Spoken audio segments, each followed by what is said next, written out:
When the Disney Pixar classic Finding Nemo came out, we all fell in love with Dory. Now, 13 years later, we're finding Dory. Well, actually, Dory's trying to find her family. She enlists the help of plenty of other characters played by big-name stars. But here in Australia tonight, for the blue carpet premiere of Finding Dory, we've got Ty Burrell, who plays Bailey the beluga whale, whose sonar is a little bit out.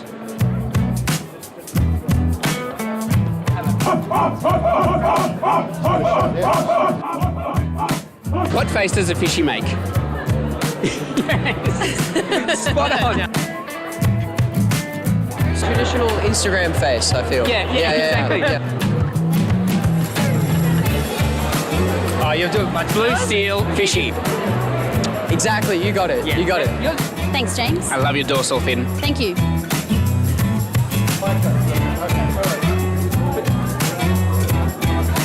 What face does a fishy make? Oh, I was trying to do it today without pushing my cheeks, and I don't know that it's possible. I love that you were trying to do that today. Okay, I do like doing the bloat from the first movie, puffer fish, which I do with my daughter, which is I get her to scare me, and then I go... But then wait, I'm not done. Then you got to float away.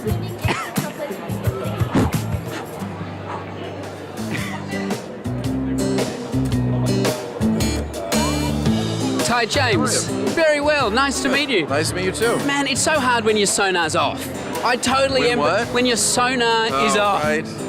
Man, frustrating. Getting into the headset of a beluga whale who's got some sonar issues, do you start by looking at the shape of the whale, thinking about the fact that they're mainly blubber? I did all of that. I really did. And it was kind of embarrassing because when I got to actually recording, Andrew was very polite, but was kind of like, just do your voice.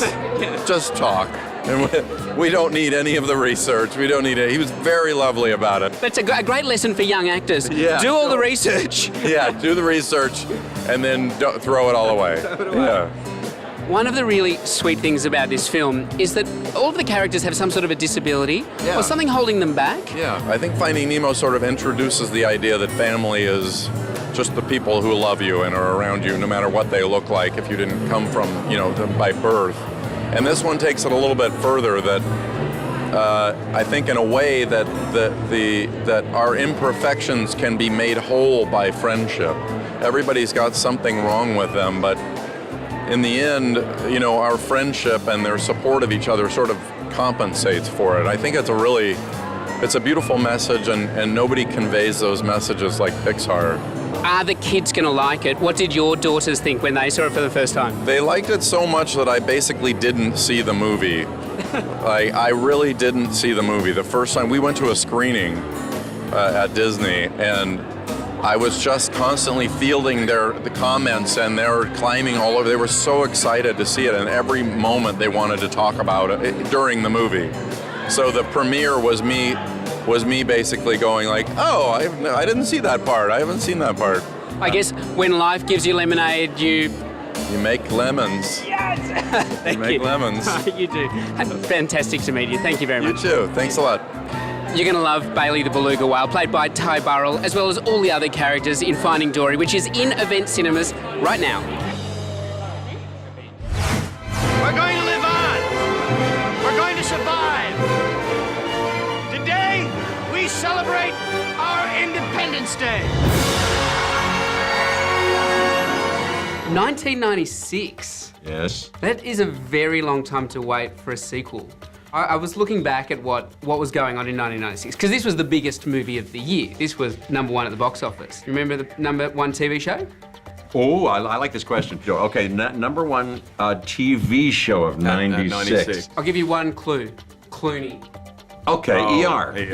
Yeah. Really? Yeah. Massive song. Just a second, don't tell us. It relates to a dance. Do the Macarena. That was in 96. I got it. And we give that a Goldblum thumbs down. Today, you will once again be fighting for our freedom. Not from tyranny, oppression, or persecution, but from annihilation. Talk me through the story. So, in Independence Day, we saw the human race survive, the aliens were destroyed, but that wasn't quite the end. Earth has spent the last 20 years preparing for another attack, and Jeff's character is sort of the head of the Earth Space Defense, yeah. Space Defense. Yeah, and we all only had the questions superficially answered last time. Who are those guys? Where'd they come from? What did they want? We found something out here. Something only you might understand.